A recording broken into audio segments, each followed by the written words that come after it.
Welcome to the deep dive. Today we're venturing into the fascinatingly complex world of love and intimate heterosexual relationships. Hmm. Forget the easy answers and, the familiar tropes because we've got some compelling academic research here that really digs beneath the surface. Yeah, it really does. It's likely something you've thought about in your own life, right? So our goal today is to unpack some surprising insights and maybe spark a few new ways of seeing things. Exactly. We're not just looking at simple definitions. We're exploring the powerful forces, Mm. uh, societal expectations, cultural narratives, our own personal histories that shape how we understand and experience love. Right. And we've got two main sources that offer, well, very different but equally valuable perspectives, That's right. First up, we have this professional HR article. It's tackling the very real-world issue of romance in the workplace. which happens a lot. It does. Think about it. All those shared experiences, the long hours, it's kind of a natural environment for connections to form. Mhm. And this article doesn't shy away from the potential complications. I mean, everything from tricky executive-subordinate dynamics Oh, yeah, that's a big one. to breakups that unfortunately spill over, sometimes badly, into the workplace, and even some rather memorable public displays of affection that probably weren't the best career move. Yikes. You can imagine. And then complementing that practical view. Yeah, complementing that, we have this in-depth qualitative research. It's based on interviews with men and women. Okay. And this source really delves into the rich and, frankly, varied landscape of personal experiences. It examines the language, the cultural stories people use to make sense of their relationships. It's like how they actually talk about it. Exactly. It's where we get to hear firsthand about the nuances and, sometimes contradictory ways love, gender, and expectations intersect in people's actual lives. Okay. So our aim today is to bring these two perspectives together. We want to extract the key insights, reveal those unexpected findings, and really understand the different lenses through which men and women navigate this often tricky terrain of love. Okay, let's dive in, shall we? Let's do it, starting with the workplace. Okay. What's immediately interesting, I think, is how the HR perspective brings the very practical, policy-driven side of relationships into sharp focus. Right, rules and regulation. Exactly. The article points out that despite, more remote and hybrid work, workplace romances are actually on the rise. Really, even with fewer water cooler moments. Apparently so, which suggests the nature of workplace intimacy might be evolving, not diminishing.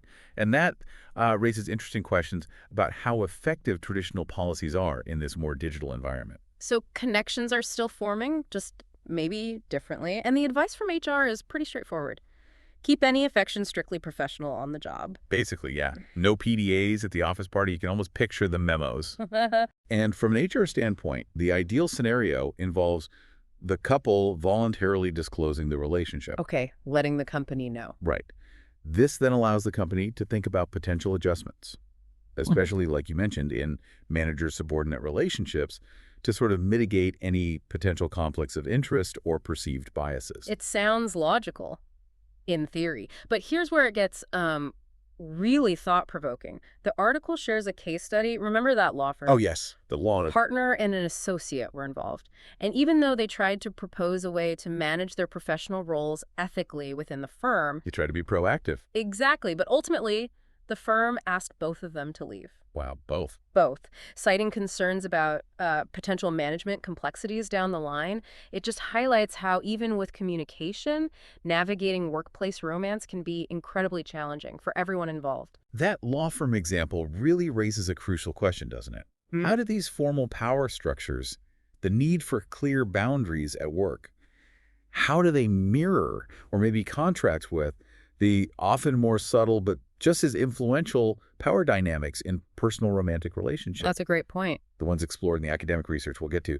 It sort of suggests that issues of power and compatibility are at play in both spheres of our lives, work, and home. Absolutely. Okay, let's shift gears now. Let's focus on the academic research and delve into some of the more theoretical ideas around love. One of the first things that jumped out at me was the critique of how mainstream psychology often tries to categorize love, into neat boxes. Right, like romantic love, companionate love, that sort of thing. Yeah. And what's particularly insightful here, I think, is the argument that by trying to break love down like that, psychology might inadvertently decontextualize it. Take it out of its real-world setting. Exactly. The research really emphasizes understanding love within its broader social and cultural landscape. It's not just some internal feeling. It's profoundly shaped by the world around us, the stories we hear, the narratives we encounter. And this leads us to some really interesting feminist critiques within the research itself. It touches on how traditional ideas of romantic love have, well, historically, been seen by some feminists as actually contributing to women's oppression. It sounds controversial, but yeah. Think about it. If women lacked real economic and social independence, the whole ideal of romantic love could, in a way, function as a kind of, well, self-deception almost, Yeah. keeping them tied to men in traditional roles. Exactly.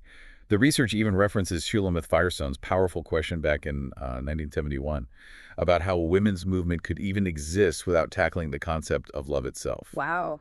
Deep stuff. It is.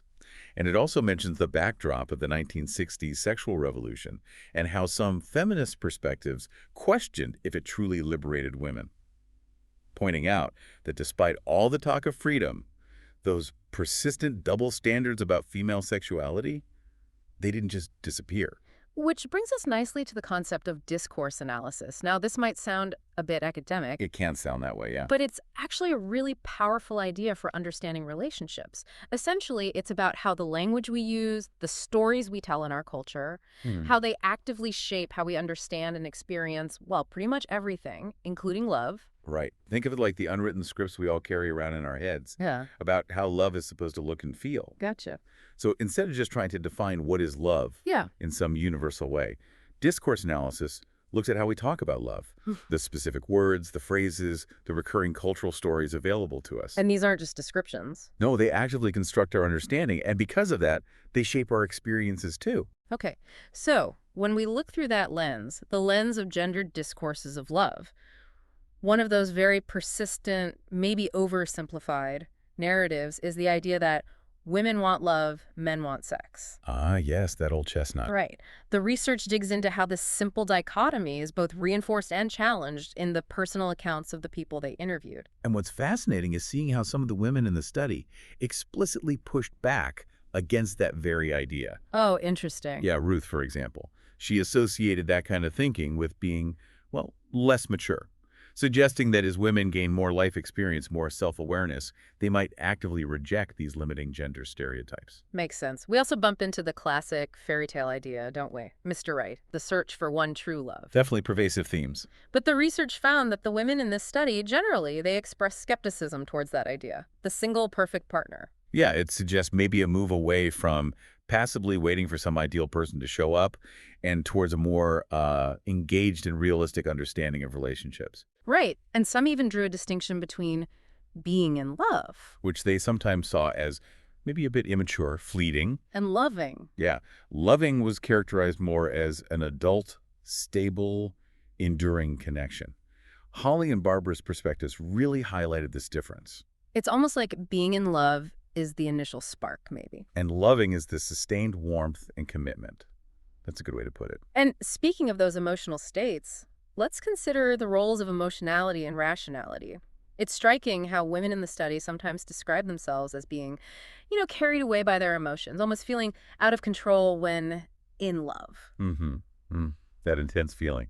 But at the same time, they also showed this capacity for really thoughtful, rational reflection on their own behavior and relationships. This really highlights the concept of emotion work, which is a key insight from this research. Motion work, explain that a bit. Well, it's the idea that women often take on a significant amount of the labor involved in understanding and managing emotions within relationships. Okay, like what? It might involve trying to interpret their partner's feelings, mediating conflicts, or even, making excuses for men's emotional difficulties. Holly's example of trying to understand her partner's past to explain his present behavior, that's a powerful illustration of this kind of emotional labor. Gotcha. And this can lead to some really interesting paradoxes, right? Like the connection between insecurity and being in love that some women described. Yeah, it's almost a catch-22. The very feeling of being in love could trigger feelings of vulnerability, insecurity. Creating a tension with the desire for a stable, secure relationship. Exactly. Zoe's account of actively managing her insecurities within her relationship really brings this dynamic to life. It's work. Then there's the intriguing, though maybe problematic, allure of the unattainable. Ah, yes. Barbara's attraction to her partner's power and mystery. Which stemmed from his emotional reserve, right? Yeah. Right. It initially drew her in, but she ultimately recognized how damaging that dynamic was. It suggests that what initially attracts us isn't always what fosters a healthy long-term connection. Something to think about. Definitely. Okay, let's pivot now. Let's turn our attention to the men's perspectives on love and relationships in this research. Okay. It was quite notable, I thought, to see instances where men explicitly voiced a certain mistrust towards the whole idea of romance as it's typically portrayed. Yeah, Ian and Robin were two interviewees who really stood out in that regard. Less emphasis on the grand gestures. Exactly. Instead of focusing on that, they tended to prioritize what they called the more nitty-gritty aspects. Right. Things like mutual respect, personal integrity, fundamental compatibility. They saw these as the essential building blocks for a lasting partnership. More practical, maybe. Seems that way. And what about the intensity of relationships? The research showed contrasting views among the men on whether those really intense, passionate relationships were sustainable long-term. Yeah, Adam's experience suggested they might be inherently fleeting, burn out quickly. Whereas Will. Will took a more pragmatic approach, viewing intensity as something that required active effort, cultivation, work, basically, to maintain. And John's experience highlighted another interesting challenge some men seem to face. Mm-hmm.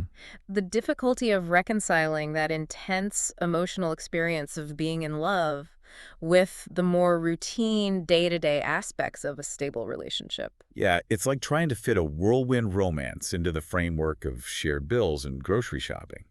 It can be tough to align those. Even something as seemingly straightforward as saying, I love you. Held different meanings. Yeah. Robin, for example, viewed it less as expressing a fleeting emotion. And more as a firm commitment, a promise almost, like, I won't walk out on you. That's quite different. It is. And this brings us back to that work discourse around relationships. Several men in the study framed relationships as requiring consistent effort, open communication. Like a project you work on. Kind of, yeah. Even applying skills they might use in their professional lives. Nick's perspective really emphasized this idea of actively cultivating and maintaining the relationship. It takes work. And finally, there was that theme of how men sometimes view the progression of relationships in relation to their own life stage, particularly their career trajectories. Right. The examples of Simon and Michael suggested that men might sometimes position women as having less control over this aspect. Also. Well, the man's career often seemed to take precedence in determining the suitability, the timing of relationship milestones, which, again, hints at those underlying power dynamics we touched on earlier. Yeah, that emphasis on career progression as a key factor. It does sort of reinforce the idea of potential power imbalances, doesn't it? It really does. Where one partner's professional journey might inadvertently take precedence, leaving the other maybe in a more reactive position. Okay, let's navigate now into the rather sensitive area of infidelity and monogamy. Okay, tricky topic. Definitely.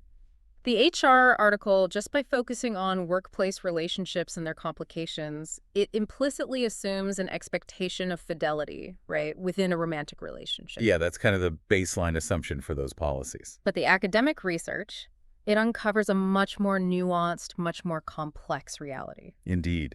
The academic research reveals a whole range of motivations behind infidelity, especially in the accounts of the women interviewed. What kind of motivations? They range from what they described as irresistible passion, love, or excitement. Barbara and Ruth's experiences illustrate that. Okay. To a really deep sense of dissatisfaction with the current relationship. And Chris's surprising description of an affair as her most significant relationship. That really underscores how multifaceted infidelity can be. It's not just one thing. No, clearly not. And then there's that persistent cultural narrative around the other woman. Ah, yes. The research points out how women are often positioned as bearing a disproportionate amount of responsibility for maintaining heterosexual monogamy. It's like they're seen as the primary guardians of fidelity, isn't it? That expectation falls on them more heavily. Seems that way. Interestingly, the men in the study tended to focus less on their own experiences of infidelity compared to the women. That's an interesting observation. Daniel's somewhat dismissive attitude towards his unfaithful girlfriend, alongside his own kind of contradictory views on monogamy, it highlights that disparity. Right. And Robin and Ian's discussions about emotional boundaries in their friendships, not necessarily physical infidelity, but emotional closeness. That raises interesting questions about where the lines of fidelity are drawn for men.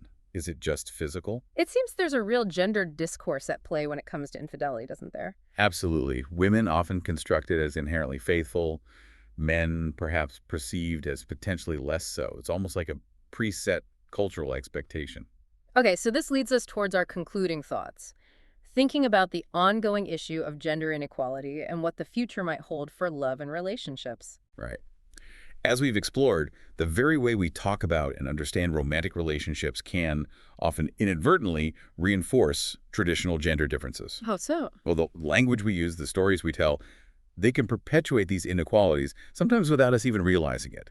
These discourses are powerful. And while approaching relationships with a purely rational or work-oriented mindset might seem like a step towards greater equality. Like the men focusing on the nitty-gritty. Right. The research suggests that might not fully address the deeper emotional needs and those underlying power dynamics that are often still at play. It's not just about logistics. No. However, the research also offers a glimmer of hope. It points to the potential for what it calls emancipatory love stories.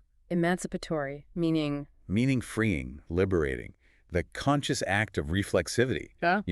Critically examining and questioning the narratives about love we internalized, and even using irony, like we see in cultural touchstones, think Bridget Jones or Ally McBeal. Those can be ways of navigating these traditional discourses while subtly subverting their more restrictive aspects, kind of playing with the script. Okay. So being aware and maybe a bit critical. Exactly.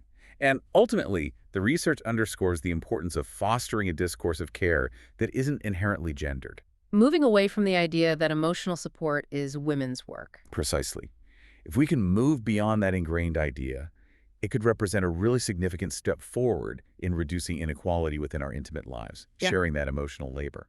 Okay, so to bring our deep dive to a close, we've seen how love and relationships are, well, anything but straightforward. Definitely not simple. They're shaped by this complex interplay of cultural narratives, often conflicting expectations tied to gender, and our own very individual interpretations. There's that constant push and pull between the idealized romance we often see and hear about. The fairy tale stuff. Yeah, and the practical realities of day-to-day life. And these dynamics, they unfold in often quite different ways for men and women. We definitely uncovered some real aha moments today, I think. That contrasting perspective on being in love versus loving, that was a key takeaway for me. Me too. And also the different ways men and women approach and, explain their understanding of infidelity, that was really illuminating. Yeah.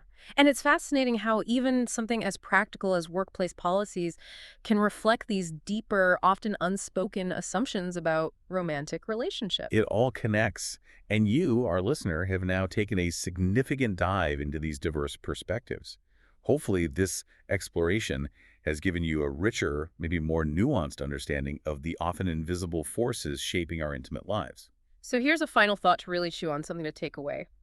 Given these intricate, often contradictory narratives surrounding love that we've talked about, how can individuals, how can you consciously navigate these cultural scripts? How can we cultivate more equitable, more fulfilling relationships, both, in the professional sphere and in our personal lives?